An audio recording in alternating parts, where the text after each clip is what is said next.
Kutoka Mabibo, Dar es Salaam, ripoti za IOTV na millardayo.com moja kwa moja kutoka katika kiwanda cha Shingli ambapo mwili wa marehemu Bao Zanji mwenye umri wa miaka 50 aliyeuawa na wafanyakazi wake kisha kukimbia na milioni 10 umefikishwa hapa kwa ajili ya ibada ya mwisho. Familia, wazazi pamoja na wageni wengine na majirani wameungana kuupokea mwili na hivi ndivyo ilivyokuwa.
wa marehemu baba yake Bao Zanji ambaye alikuwa ni mkurugenzi wa kiwanda hiki cha urejeshaji bidhaa za plastiki kilichopo hapa Mabibo jijini Dar es Salaam.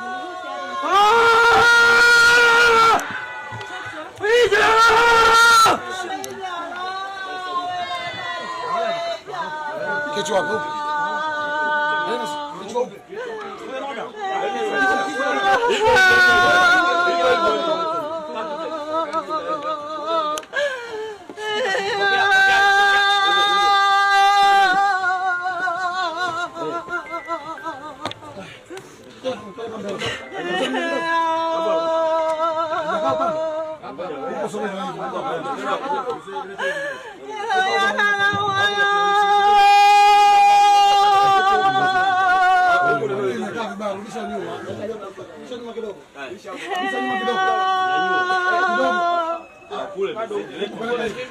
Lete mbele.